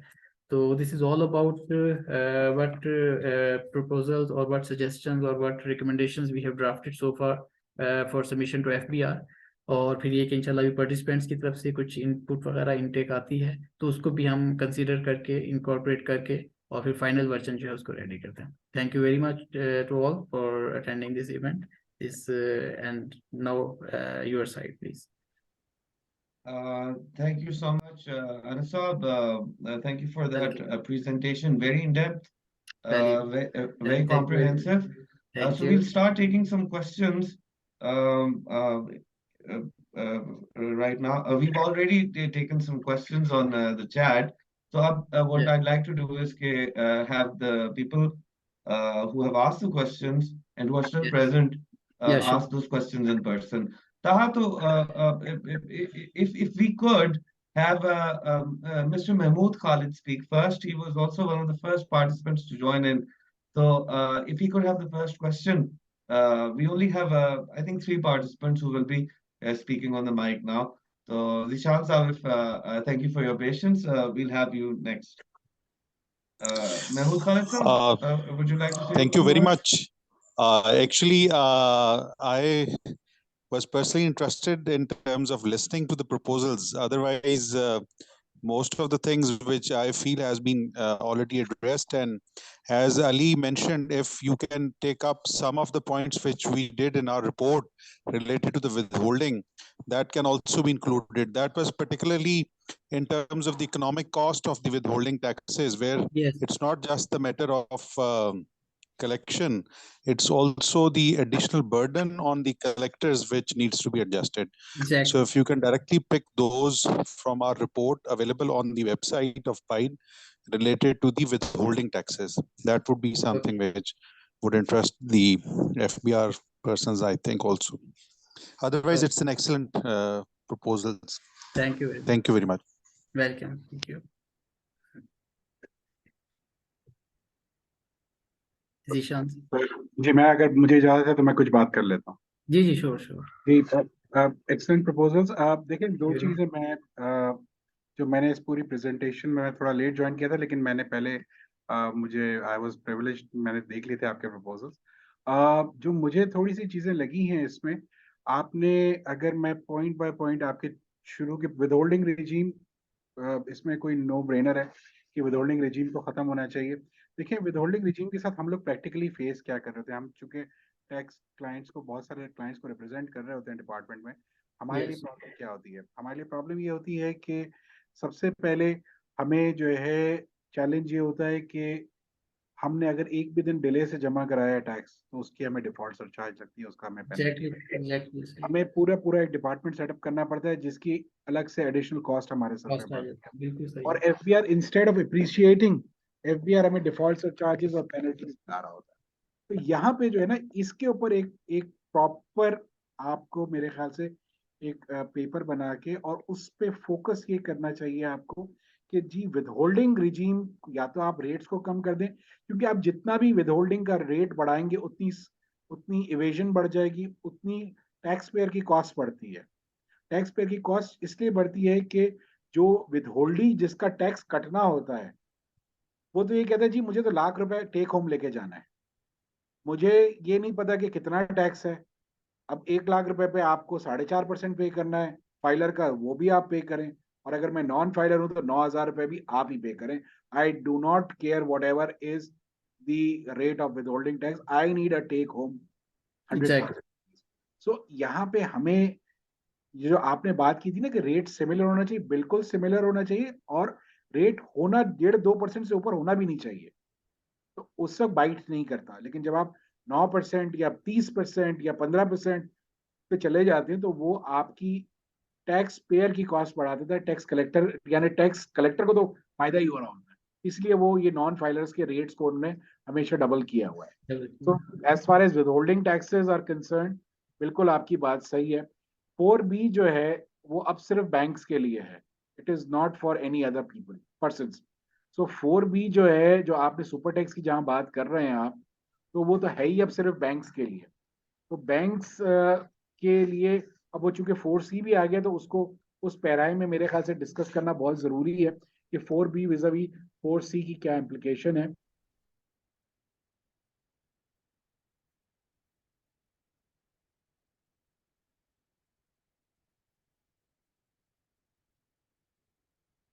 I think Zishan साहब की थोड़ी सी connection में issue आ रहा जी जी। है। Let's सर वो just wait for him. Light light जो If चली he जाती है ना, तो comes कराची back. में लाइट बड़ी चली We जाती also है। have Shiraz Khan साहब. So if you can hear me, Zishan I'm साहब, again. आपका थोड़ा सा connection में issue आया था. Could you repeat what you were saying So, a little bit? okay, so 4B vis-à-vis 4C हमको डिस्कस करने की जरूरत है कि 4B जो है अब वो सिर्फ बैंक्स के लिए है, और 4C जो है इस साल इंट्रोड्यूस हुआ है, और उसमें जो है उन्होंने दो तरीके के स्लैब रेट्स रखे हैं। यानी एक जो है वो 4% पे लॉक हो जाता है, और कुछ सेक्टर्स, 13 सेक्टर्स के लिए वो +10 हो जाता है, 10%। यानी 10% पे चला जाता है। तो एक तो ये कि अभी जो कराची हाई कोर्ट का फैसला है फिलहाल, उसमें दो चीजें तय हुई हैं। एक ये तय हुआ है कि जो for tax year 22, 4B is unconstitutional because it has been levied on past and closed transactions. And as far as 10% is concerned, they have struck it down कि ये फोर्स जो 10% है ये डिस्क्रिमिनेटरी है। अब इस वक्त ये सुप्रीम कोर्ट में सबजुडिस है। सुप्रीम कोर्ट ने जो है इसका इस वक्त इसको इन्फ्लुएंस लिया हुआ है। सुप्रीम कोर्ट का जो अभी 3 पेज का एक ऑर्डर, इंटरम ऑर्डर आया, वो भी थोड़ा सा वेग है, अनक्लियर है। तो I think 4B versus 4C जो है, इसके ऊपर एक प्रॉपरली अगर आप पेपर बना लेंगे तो उसको वेट किया जा सकता है और फिर उसके ऊपर बात की जा सकती है। बिल्कुल। 7E बिल्कुल मेरे हिसाब से ठीक नहीं है। 7E मिफ्ता इस्माइल साहब भी कह चुके हैं अपने प्रोग्राम्स में बे इंतहा जगहों पे कि ये हमने डिलीट करना था, ये गलत लग गया है, क्योंकि ऑलरेडी आप प्रॉपर्टी परचेज करते हैं उस पर इनकम टैक्स है, प्रॉपर्टी को लेट आउट करते हैं उस पर रेंट आता है और उस पर इनकम टैक्स है, प्रॉपर्टी को सेल आउट करते हैं तो उस पर भी टैक्स विदहोल्डिंग कटता है, और अगर कैपिटल गेन्स 4 साल के अंदर बेचते हैं तो कैपिटल गेन्स भी लगता है। परहैप्स 7E की तो कोई गुंजाइश ही नहीं है। फिर आपने जैसे जो कॉन्स्टिट्यूशनल बात की, वो कॉन्स्टिट्यूशन पॉइंट भी बिल्कुल एब्सोल्युटली वैलिड है, क्योंकि जो एंट्री 49 और एंट्री 50 है उसमें गुंजाइश नहीं है। अलबत्ता इस वक्त कराची हाई कोर्ट ने हमारे खिलाफ दिया हुआ है फैसला, इसमें ये सुप्रीम कोर्ट में सबजुडिस है। लाहौर हाई कोर्ट मेरे ख्याल से अब शायद डिसाइड नहीं हुआ या हो गया, मैंने लाहौर हाई कोर्ट को फॉलो नहीं किया, लेकिन इस्लामाबाद हाई कोर्ट हमारे खिलाफ है। तो दो कोर्ट्स जो है वो हमारे खिलाफ है, मैटर ऑफ सब जुडिस है सुप्रीम कोर्ट में। आपने जो बात सेक्शन 15 के ऊपर की है, मैं सेक्शन 12 वाले ऊपर जो एन्युटी वाली बात है उस पर मैं अभी थोड़ा सा क्लियर नहीं, I will have to go back to the book and I can come back on 39 versus 12। So इसके बाद जो आपने विदहोल्डिंग की बात की, देखिए ये दो लोगों के लिए विदहोल्डिंग के रेट्स हैं। If I am a withholding agent for individual and AOPs, तो मुझे डिफरेंट स्लैब रेट, अब जो बेसिक एग्जेम्पशन है इस वक्त रेंट जो है वो नॉर्मल इनकम की तरह ट्रीट हो रहा है, और इसका मकसद ये है कि 4 लाख रुपए की बेसिक एग्जेम्पशन है, लेकिन विदहोल्डिंग 2 लाख रुपए के ऊपर से करनी है हमें। सो आपको इसमें ये बात करनी आपकी बिल्कुल मुझे मुनासिब लगती है कि एक ही रेट होना चाहिए। जैसे कॉर्पोरेट के लिए विदहोल्डिंग 15% है, वही रेट जो है आप अगर रखना चाहते हैं तो इंडिविजुअल एओपी के लिए रखें, वहां स्लैब रेट की गुंजाइश नहीं होनी चाहिए। क्योंकि अब इन्होंने स्लैब रेट्स की वजह से इस वक्त पोजीशन ये हो रही है कि मेरी रेंटल इनकम पे जितनी टैक्स लायबिलिटी बनती है उससे ज्यादा का टैक्स विदहोल्ड हो रहा है। तो इस चीज के ऊपर एक मेरी शायद 2 साल पहले मैंने वर्किंग बनाई थी, अगर मेरे पास अवेलेबल होगी तो मैं आप लोगों से शेयर कर लूंगा, उसको आप देख के उसके साथ अगर इसको सिंक्रोनाइज कर लें तो मेरे ख्याल से we can have a good proposal over that. Right. Agricultural income, yes, इसमें आपको कॉन्स्टिट्यूशनल अमेंडमेंट करनी पड़ेगी जनाब, क्योंकि ये एग्रीकल्चरल प्रोविंशियल डोमेन है। तो बिल्कुल। आपने बिल्कुल सही कहा, 20% ऑफ जीडीपी है और कलेक्शन 1% भी नहीं है टैक्स रेवेन्यू में अगर देखा जाए। तो Exactly. इसके लिए हमारी सजेशन ये होनी चाहिए कि either the federal government should be allowed to collect this tax and then distribute it to the provinces like previously जो सर्विसेज पे टैक्स हम एफबीआर कलेक्ट करता था और डिस्ट्रीब्यूट करता था, या इन ऑल्टरनेट आपको इसको ये सजेस्ट करना चाहिए कि इसको कॉन्स्टिट्यूशनल अमेंडमेंट करके इसको आप फेडरल सब्जेक्ट करें, क्योंकि इसमें कोई कलेक्शन नहीं होती और ये एक इवेजन का सबसे आसान तरीका, टैक्स अवॉइडेंस और टैक्स अवॉइडेंस का एक सबसे आसान तरीका है। ऑल्दो 111 में इसकी एक वो अब डाल दी गई है शेख कि जिसको एग्रीकल्चरल इनकम अपनी वेल्थ रिकंसिलेशन में लेके जानी है, तो जब तक वो evidence of agricultural income tax नहीं देगा वो अपनी इनकम में उसको नहीं ले जा सकता। तो एक ये यहाँ पे डेटरेंस इन्होंने डाला है, तो इसको इस एंगल से थोड़ा सा स्टडी करने की जरूरत है। ज़कात इज अ डिडक्टेबल। देखें, एक मेरा थोड़ा सा आपकी इस प्रपोजल से थोड़ा सा मेरा डिफरेंस ऑफ ओपिनियन है। एक तरफ हम बात करते हैं डॉक्यूमेंटेशन की, और अगर आप यहाँ पे ये प्रपोजल देंगे कि ये अनडॉक्यूमेंटेड ज़कात भी अलाउ होनी चाहिए, तो फिर आप अपनी उससे जो आपकी अगर आपकी पिच है कि डॉक्यूमेंटेशन होनी चाहिए और टैक्स बेस बढ़ना चाहिए, तो ये उसके खिलाफ हो जाएगी बात। तो इसको देखें, ज़कात इससे होता क्या है कि अगर मैं किसी भी अप्रूव्ड इंस्टीट्यूशन को ज़कात दे रहा हूँ, चाहे वो ईदी हो, चाहे वो सैलानी हो, चाहे वो कोई भी और हो, तो वो अलाउएबल एक्सपेंडिचर है, आप उसकी डिडक्शन क्लेम कर सकते हैं, उसमें कोई मुज़ायका नहीं है। हाँ, जो मैं पर्सन टू पर्सन अगर ज़कात किसी को दे रहा हूँ तो ऑब्वियसली उसका कोई मेरे पास रिसीट नहीं है, वो डॉक्यूमेंट नहीं कर सकता मैं। इसीलिए जो अब सेक्शन 61 डोनेशन है, वहां पे उन्होंने ये कंपलसरी कर दिया है कि donation can only be made through cross banking channel and not otherwise. So जो आप हम बात जो कर रहे हैं ना इन ऑल स्फीयर, वो बात ये है कि एक तरफ हम बात करते हैं कि हमें डॉक्यूमेंटेशन की तरफ जाना है, तो मेरे ख्याल से इस प्रपोजल को थोड़ा सा रिविजिट करने की जरूरत है। ठीक है, बिल्कुल सही है।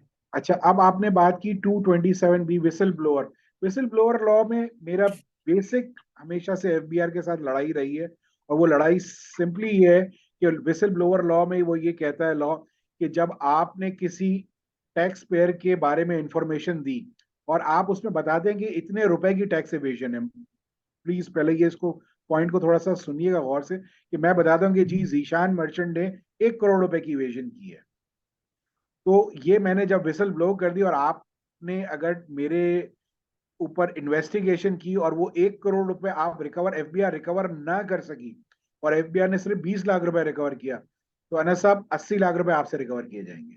ये विसल ब्लोअर लॉ का सबसे बड़ा फ्लॉ है।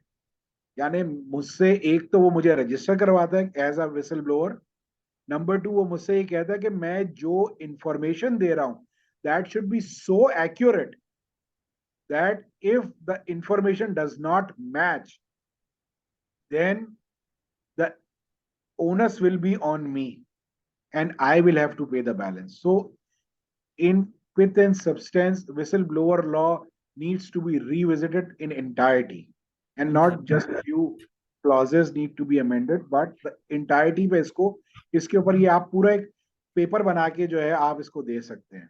ठीक है। 236C के ऊपर जो बात आपने की वो बिल्कुल ठीक है। ये 4 साल था पहले, 4 साल के बाद पिछले साल फाइनेंस बिल में इसको 10 साल किया, 6 साल 10 साल किया गया। जब हमने इस पे ये कहा कि भाई 4 साल के बाद जो है कैपिटल गेन्स जो है वो खत्म हो जाते हैं तो 236C भी खत्म हो जाना चाहिए, तो उन्होंने इस 10 साल को हटा के फॉर लाइफ टाइम कर दिया। And the rationale that FBR gives is that that's the only tool for documentation. In my view, with all due respect, that's BS और ये बिल्कुल गलत बात है। It should be correlated with the capital gains tax. And at the same time जो आपके इस proposal में एक चीज जो मुझे थोड़ी सी मिसिंग लगती है वो ये लगती है कि यहाँ पे इन्फोर्समेंट के ऊपर हमने कोई बात नहीं की है। जो आपने जो विदहोल्डिंग टैक्सेस की जहां पे बात की, जो टैक्स कलेक्शन विदहोल्डिंग से होती है, तो एफबीआर की अपनी ईयर बुक में ये लिखा हुआ है पिछले साल की कि 63% टैक्स इज कलेक्टेड थ्रू विदहोल्डिंग्स। सो हमें कहीं और जाने की जरूरत ही नहीं है। आप एफबीआर की ईयर बुक को रेफर कीजिए और एफबीआर की ईयर बुक में ये कैटेगोरिकली लिखा हुआ है कि मोर देन 63%, 67%। 63 या 67 मैं मिस कर रहा हूँ। अगर 67% टैक्स विदहोल्डिंग से कलेक्ट हो रहा है तो इसका मतलब there is no enforcement, meaning thereby जो एफबीआर में 16,000 एम्प्लॉइज हैं उनकी जरूरत नहीं है हमें। तो इस पे थोड़ा सा इसको आप अगर इस एंगल से कुछ कवर कर सकते हैं तो your proposal would be very fruitful. यानी आप इन छोटी छोटी चीजों पे, मेरा पर्सनल व्यू है कि बिफोर बजट प्रपोजल्स इस पे अगर आप कोई पेपर बना सकते हैं छोटा छोटा, यानी 2 पेजर या 3 पेजर, वो बना के आप इस पे डाल सकते हैं और उसको फिर अपने बजट प्रपोजल में रेफर कर सकते हैं कि इस पे ऑलरेडी आप लोगों ने लिखा हुआ है और उसका रेफरेंस दे दीजिए आप। सिमिलरली ये जितने भी जो ये 7E है या फॉर दैट मैटर 236 है या फॉर दैट मैटर कोई भी जो प्रोविजन लगता है, why army is excluded, why provincial government is excluded, why federal government employees are excluded, be it present or past, this doesn't make sense. If I am paying the tax, so should be everyone. This is, I mean, they are not a special class of people. Neither the forces, nor the provincial government, nor the federal governments, nor the judiciary. They get all the perquisites tax free. यानी हर चीज तो उन्हें free है, इसको free क्यों दिया जाए? So why should I be discriminated?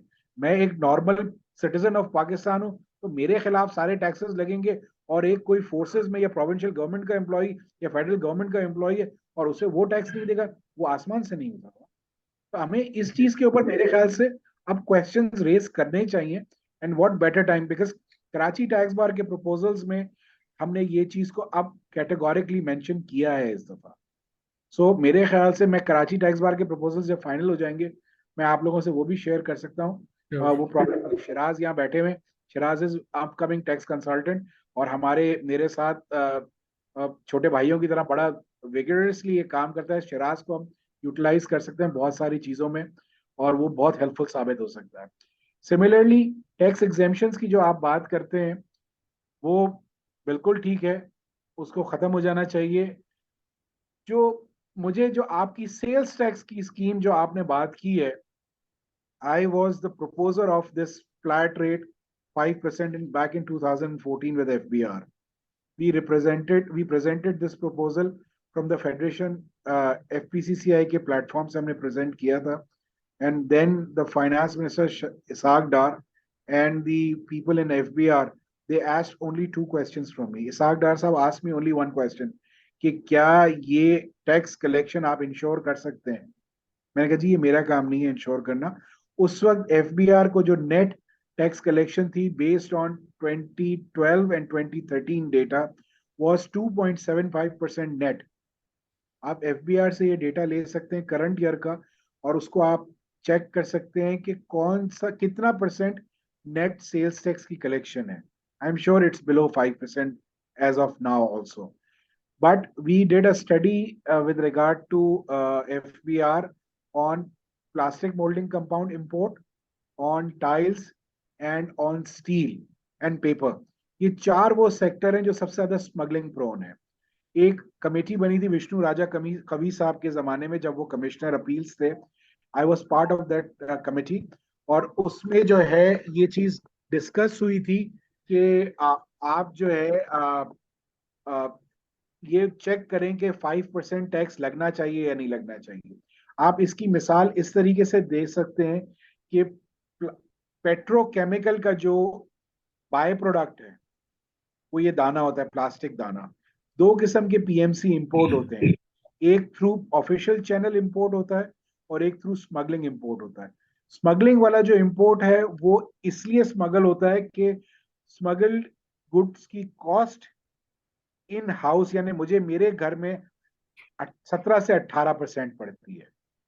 तो आप जब उसको उस वक्त सेल्स टैक्स था 17+3 जो आज भी है, अब तो 18+3 हो गया ना, कि इंपोर्ट पे 18% है और वैल्यू एडिशन टैक्स 3% है। So 18+3 21%, and then custom duty, then insurance cost. तो जो गुड्स मेरे घर में आते हैं अभी ऑफिशियली वो आते हैं 30 से 35% में। तो रैशनल ये था कि जब आप 5% पे लेके जाते हैं तो स्मगलिंग जो है वाइबल नहीं रहती। One of my clients is a large importer of PMC. His import of PMC runs into billions of rupees. I can give you a quote you figure of 2013. It was then 8 billion rupees import.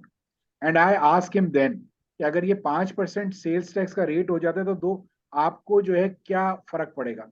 तो उसने कहा ये 8 billion मेरी import next year 16 हो जाएगी और उसके अगले 24 बिलियन हो जाएगी। मैंने कहा वो क्यों? तो उसने बोला जो पेट्रोकेमिकल जो सारी साउथ ये जो मीना रीजन में जितनी भी पेट्रोकेमिकल इंडस्ट्रीज हैं वहां से मेरा इंपोर्ट ऑफिशियल हो जाएगा। तो जब इंपोर्ट ऑफिशियल होगा 5% में तो आपकी कस्टम ड्यूटी ऑफिशियल मिलेगी, आपको इनकम टैक्स ऑफिशियल मिलेगा। तो इसके पीछे जो लॉजिक थी 5% के पीछे, वो लॉजिक ये थी कि आपकी स्मगलिंग खत्म होती है, वो स्मगल गुड्स ऑफिशियल चैनल में आता है, और वो चैनल में जब ऑफिशियल चैनल में आता है तो फिर आपकी इकोनॉमी का साइज बढ़ जाता है। वो डॉक्यूमेंट में रिजल्ट करता है, जब डॉक्यूमेंटेशन में रिजल्ट करता है तो आपका टैक्स बेस ऑटोमेटिकली बढ़ता है। ये उसके पीछे सारी हमारी एक स्टडी थी उस वक्त, तो इसको आपको जरूर देखना चाहिए। पेपर आपको अरेंज कर दूंगा। राइट, बिल्कुल sorry. और सिमिलरली एक जो डॉक्टर इकराम और हम एक चीज को सब्सक्राइब कर रहे हैं, जैसे आपने सेल्स टैक्स में फ्लैट रेट की बात की, हमारे इनकम टैक्स रेट के स्लैब्स को भी ड्रास्टिकली रिड्यूस होना चाहिए, क्योंकि हम इस वक्त पूरे रीजन में सबसे हाईली टैक्स्ड पीपल हैं। तो मैं 100 रुपए पे 35% कभी भी टैक्स नहीं दूंगा, मैं टैक्स की चोरी करूंगा। अगर आप मुझसे ये कहेंगे कि मैं 100 रुपए में से 35 रुपए टैक्स दे दूं, फिर अपनी सिक्योरिटी भी खुद करूं, अपनी हेल्थ भी खुद करूं, अपनी एजुकेशन भी खुद करूं, I will not do it. So Ikram साहब और मेरे ख्याल से सलमान साहब का भी यही पॉइंट ऑफ व्यू है कि टैक्स रेट फ्लैट होना चाहिए, अगेन 2 या 3 स्लैब्स होने चाहिए, और मैक्सिमम 15% होना चाहिए, इससे ऊपर नहीं होना चाहिए। तो इसके ऊपर मेरे ख्याल से डॉक्टर इकराम की स्टडी भी मौजूद है और डॉक्टर आमिर लेफर का भी पेपर मौजूद है, तो हमें उसको भी कहीं ना कहीं आपके प्रपोजल्स में इनकॉर्पोरेट करना है। ठीक हो गया। I think these were some of my observations. I'd like to stop you, Merchant Sabida, for a second. I seem to be having connection issues, so I hope if you guys can hear me. But Yeah, we can hear you. I can hear you loud and yeah. clear. So what we kind of want to do also, apart from the discussion, इसमें से एक चीज जो निकलनी चाहिए, maybe it could be some support to Anas and Farhan Saab, in the sense that these amendments, they are manifestations of taxation policy, and if we can get some input from you in the documented form, maybe by email. We can maybe incorporate some of these in the proposal as they are submitted. So that's really what we want to do. We want to change the minds of the policymakers there. And we will be wrapping up now in about the next 3 minutes as well, because we've already had a large discussion, and ये हम सारी चीज record करके we'll be putting it up on social media. So उसकी भी एक duration को लिहाज करते हुए we'll be ending the conversation soon. Anas Saab, if you could just like maybe say a few things in your closing and also maybe in feedback. In the next 2 to 3 minutes, we'll be able to wrap up and sign off. नहीं, thank you very much. मेरे ख्याल में बड़ा अच्छा ज़ीशान साहब ने खालिद साहब ने बहुत अच्छे मतलब ये फीडबैक इनकी तरफ से रहा है, बड़ा मतलब थॉरोली सुनना भी और उसके बाद उसको कमेंट करना और फिर क्रिटिकली मतलब एक चीज़ को देखना, ये मेरे ख्याल में बहुत पॉजिटिव एक जेस्चर है एंड आई वेलकम दैट। और मैं ज़ीशान साहब से स्पेशली जो है वो रिक्वेस्ट भी करूंगा कि अगर वो उनके पास जिस तरह वो बता रहे हैं कि हमने स्टडी की थी और उसके पास कोई डॉक्यूमेंटेड चीज़ कोई अवेलेबल है जिसको कि हम रिफर बैक कर सकते हैं या अपने डॉक्यूमेंट का इस प्रपोजल का पार्ट बना सकते हैं, या प्रपोजल में कोई ऐसी चीज़ जो कि कोई भी मतलब यहाँ पे हमारी इस पूरी जो एक मतलब हम इस वक्त पार्टिसिपेंट्स भी हैं और जो लोग भी हम समझते हैं कि मतलब इसमें हम मजीद ऐड कर सकते हैं, कोई ऐसा सेक्शन कोई ऐसी चीज़ जो कि हम लोग मैं खुद पर्सनली स्किप कर गया हूँ और ये कि वो इस नौयत की है कि उसको होना चाहिए, इस प्रपोजल का पार्ट होना चाहिए, तो I welcome from any side. और जीशान साहब तो क्योंकि बता चुके कोई एक दो चीज़ों का कि वो उनके पास ऑलरेडी पेपर्स अवेलेबल हैं। बाकी विसल ब्लोइंग के हवाले से बड़ी अच्छी बात की, इसको हम थॉरोली इंशाल्लाह देखेंगे और इसके ऊपर मिल के बाकी विद होल्डिंग के हवाले से ये कि हमारा ना जीशान साहब एक और इंशाल्लाह आ रहा है पैकेज कि विद होल्डिंग टैक्स रिजीम, ये एक रिपोर्ट पहले भी आई थी 2010 में, तो अभी मेरी उस पर अली सलमान साहब से डिस्कशन हो चुकी है। हम विद होल्डिंग टैक्स रिजीम का वो एक सेकंड वर्जन जो है वो लेके आना चाह रहे हैं डूइंग बिजनेस पर्सपेक्टिव के पॉइंट ऑफ व्यू से। इंशाल्लाह वो भी आपके साथ शेयर भी करेंगे और प्रॉपर एक रिपोर्ट की फॉर्म में है, उसमें काफ़ी एक्सटेंसिव एक मतलब एनालिसिस करके और उसके बाद डूइंग बिजनेस का पर्सपेक्टिव देखा गया है। तो बाकी ये है कि ओवरऑल माशाल्लाह बहुत अच्छा, बहुत इंफॉर्मेटिव एक सेशन रहा है और मेरे ख्याल में हम सबको एक दूसरे से सीखने का भी और देखने का मौका मिला है चीज़ों को, तो इंशाल्लाह इसको वैसे ही फाइनलाइज करके। I also see Shiraz Khan Sahab. Shiraz Khan Sahab, you've come on video. Would you like to say a few words, maybe in the next 3 to 4 minutes, because you never got a chance to speak. So if You need to utilize him, by the we way. could have a few He's a words great from you. resource.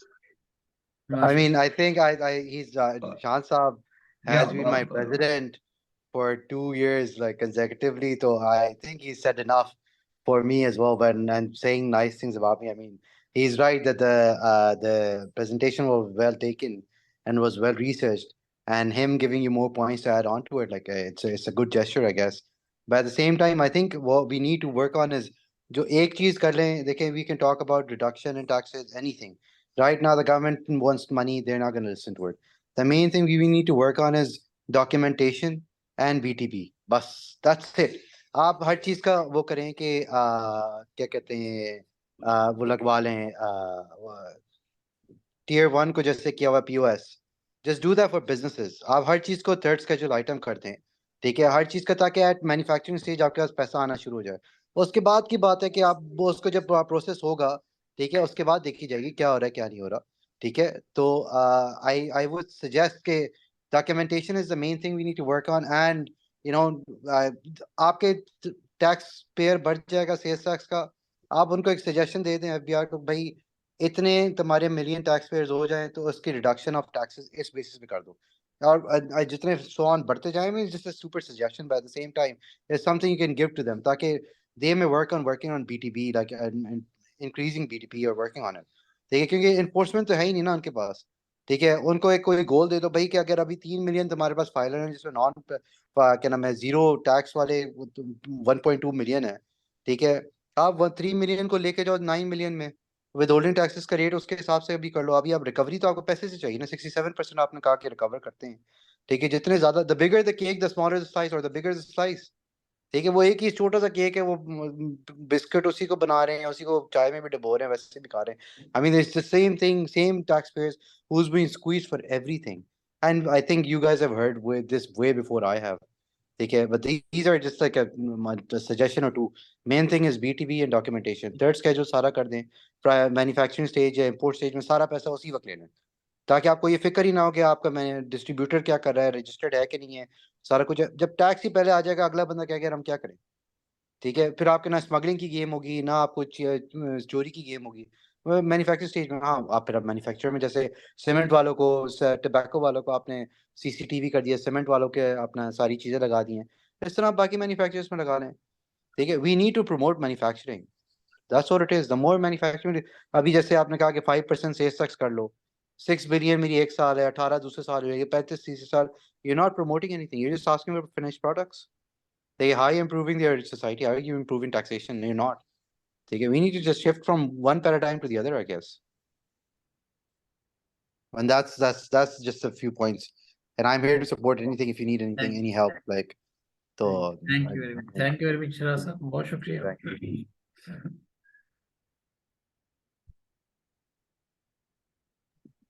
Acha, thank you so much. I think a lot of feedback that we got from Shiraz Khan Saab